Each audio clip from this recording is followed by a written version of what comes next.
Number जी ये कह रहे हैं पति के पास अधिकार है कि वो पत्नी को किसी रिश्ते से फ्री करेगा या नहीं करेगा।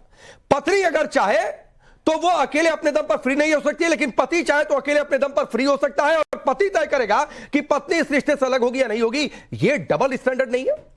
राकेश, ये बहुत ही बढ़िया सवाल आपने उठाया, क्योंकि जो कोर्ट की ऑब्जर्वेशन है उन्होंने इसी बिना पर, इसी आधार पर फैसला दिया है और बताया है कि किस तरह से जैसे एक मर्द का अधिकार होता है अपनी पत्नी को तलाक देने का, जैसे कि बोल दिया कि भाई मैंने तुम्हें तलाक दिया, आज अब तुम उसको मानो नहीं मानो, जैसे महिलाएं दर बदर भटकती फिरती हैं, दर दर झांकती फिरती हैं कहने के लिए कि मुझे इस तलाक को मैं एक्सेप्ट नहीं करती और मुझे इस आदमी के साथ रहना है, मेरा खर्चा गुजारा भत्ता जिम्मेदारी तय की जाए, तब कोई सुनने वाला नहीं होता। तब कहते हैं कि अल्लाह ने मर्द को अधिकार दिया है कि वो अपनी पत्नी को तलाक दे दे। जिस तरह से एक मर्द का अधिकार होता है अपनी पत्नी को तलाक देना, वैसे ही खुला एक महिला का अधिकार है अपने पति से अपने पति को तलाक देना। और कुरान में, हदीस में कहीं पे भी ये नहीं लिखा गया है कि अगर उसका पति उसको अप्रूव नहीं करेगा तो उस तलाक को नहीं माना जाएगा। इस जिसमें ये पेटिशन डाली गई 2020 का, एक महिला ने अपनी पति से तलाक मांगी, खुला मांगा, यानी कि खुला में ये होता है कि जो मेहर की रकम तय की जाती है उसको आप सेक्रीफाइस कर दे, छोड़ दे, कोई भी मेहर अदा नहीं करता है वो। फिर भी वैसे ही अगर कोई औरत तलाक मांगती है अपनी तरफ से, खुला मांगती है यानी कि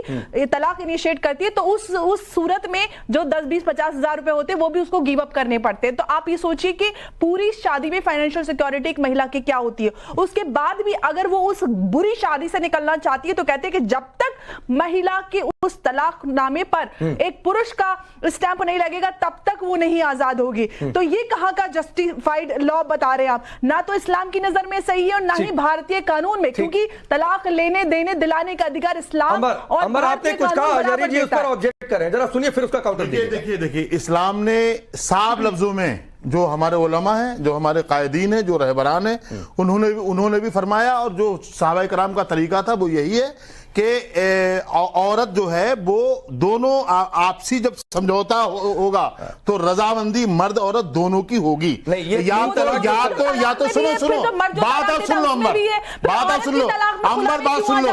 देखिए अगर वाकई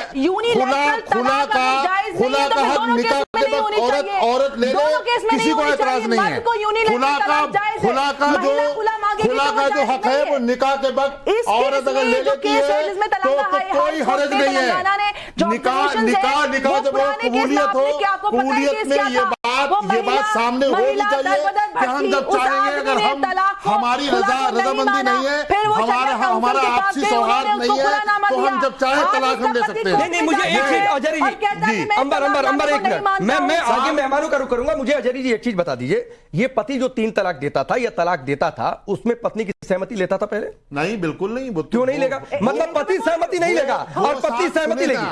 वो जब निकाह जब होता है तो वो तमाम शराइत उसी वक्त हो जाती है। नहीं, मुझे सिर्फ एक चीज से ऑब्जेक्शन है जो मुझे नहीं समझ में आ रही है। के वक्त में खुला का अधिकार औरत ले सकती है, बताओ तो बता दो। नहीं ले सकती है ना, अगर निकाहनामे में शर्त नहीं लिखी गई तो मतलब निकाह के वक्त में, कबूलियत के वक्त में, और कोई तरीका नहीं है किसी ठीक। आप लोग देखिए आप इस्लाम और मुसलमानों को टारगेट करने के लिए प्लीज, कोई किसी को टारगेट नहीं कर रहा है। शालिनी अली बार इशारा कर रही, राशिद भाई आऊंगा, शालिनी बार इशारा कर रही है।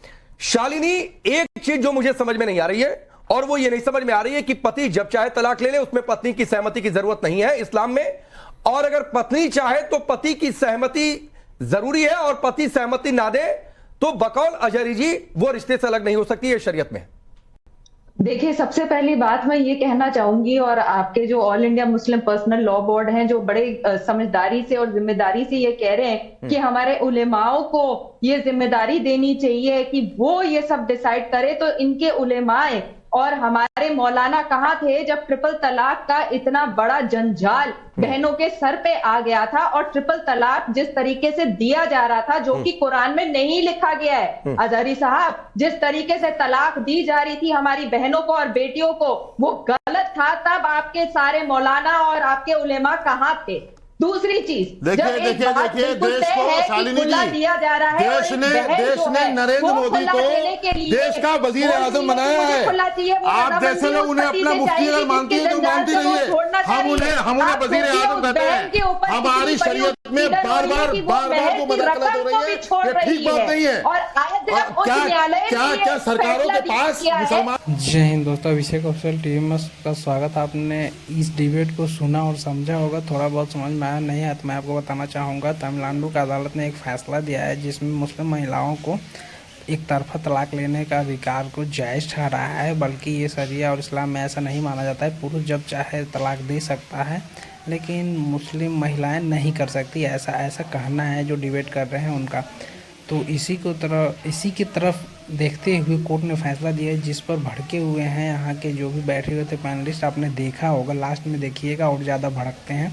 तो आप सभी क्या समझते हैं कमेंट कीजिएगा। कोई और मसले नहीं है क्या? बताइए, बिना वजह में मुसलमान करते रहते हैं। चल रहा होता है और संविधान ये कहता है कि जब उच्च न्यायालय ने संविधान ने हमें फुल इजाजत दी है मंजूरी दे दी गई है कि अपने मजहबी मामला अपने दीन और शरीयत के तहत मुकम्मल करना चाहिए। जो कर रहे करते रहेंगे।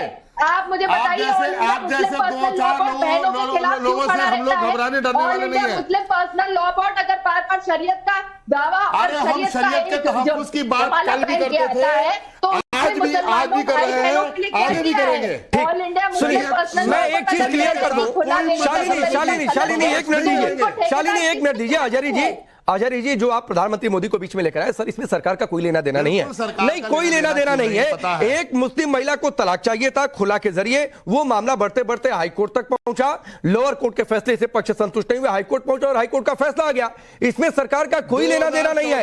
आप अपने एजेंडे और प्रोपेगेंडे में सरकार को घसीटते रहिए, लेकिन खुला पर हाईकोर्ट का जो फैसला आया उसमें सरकार का कोई लेना देना नहीं है। लेकिन एक बात यह साबित हो रही है कि आप लोगों का ट्रिपल तलाक कानून से जो चिढ़ है वो चिढ़ अब निकल रही है।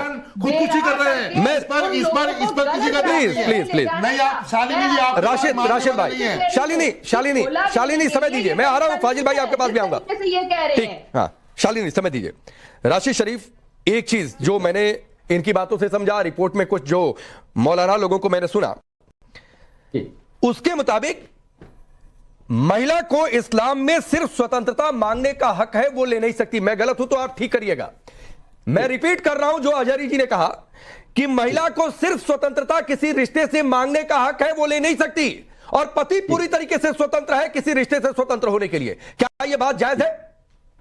सर, मैं एक चीज बताना चाहूंगा कि इस्लाम का पहला जो खुला हुआ है हबीबा बिन्ते साहिद, आज है तो अभी जो बहना बैठे हुए हमारे यहाँ पे बैठे हुए हैं कि आज की औरत और पहले की औरत में जमीन और आसमान का फर्क है। आज कोई भी है सो अभी जैसा कि महर की रकम माफ कर देते, कोई महर की रकम माफ नहीं होती सर। आज शादी से निकाह से पहले महर की रकम दे रहा और आज आगे भी वही वास्तव है। और इस तरीके की जो हमारे पास कुरान और सुन्नत की रोशनी में जो भी फैसले होते हैं, यहाँ पे है तो एक शरीयत है, यहाँ पे एक है तो अगर खजात का ऑफिस है, वहां पे मुफ्तियां बैठते हैं। हमारे जज साहब की बीवियां नहीं है जो तलाक दे लेते बैठे हुए। यहाँ पे एक इस्लाम का एक तरीका है सर। नहीं, जज साहब की बीवियां नहीं है मतलब क्या है? नहीं है, क्या दे सकते, इख्तियार नहीं है जज साहब। नहीं, राशिद शरीफ ये क्या बात है, जज साहब की बीवियां नहीं है? मैडम एक भी बड़ा ही खतरनाक मौजूद है ये। नहीं, ये कौन सी बेशर्म भाषा है भाई? ये आप महिलाओं का सम्मान करते हैं? जजेस की बीवी को बीच में लेकर आप आएंगे? राशिद शरीफ का मामला है। नहीं, मैं पूरी बात आने दे रहा हूँ हजारी जी, लेकिन ये जजेस की बीवी ये क्या मतलब है? ये बेशर्मी नहीं है, बेशर्मी नहीं है। यही महिलाओं का सम्मान करते हैं आप लोग। अगर कोई खुला लेना चाह रहे हैं तो जाइए खजात के ऑफिस को जाइए। क्यों जाइए? बताइए कि मेरे को रहना क्यों जाइए? क्यों अदालत के खर्चे? राशिद शरीफ क्यों जाइए? राकेश, इस केस में भी ये जो खुलानामा दिया था, शरिया काउंसिल द्वारा उसको इशू किया गया शरिया खुलानामा था, जिस खुलानामा के अगेंस्ट उसका शहर कोर्ट गया कि ये तलाकों में नहीं। एक मिनट अंबर आता हूँ शालिनी। ये डिबेट टाइम दोनों भारत के स्टूडियो पर चल रहा था। राकेश पांडे, ओंकार आए हुए लोग, अंबर जैदी, हाफिज नूरा जहरी, राशिद शरीफ, फाजिल अहमद, शालिनी, अली, शबनम खान, ये सारे लोग आए हुए थे। इन्होंने अपनी अपनी बातों को रखा। और आप सभी को वीडियो कैसा लगा कमेंट कीजिएगा। आप सभी को वीडियो देखने के लिए बहुत बहुत धन्यवाद। मिलते हैं अगली वीडियो में। चैनल को सब्सक्राइब और वीडियो को लाइक कर दीजिएगा। तब मिलते हैं अगली वीडियो में। जय हिंद, जय भारत।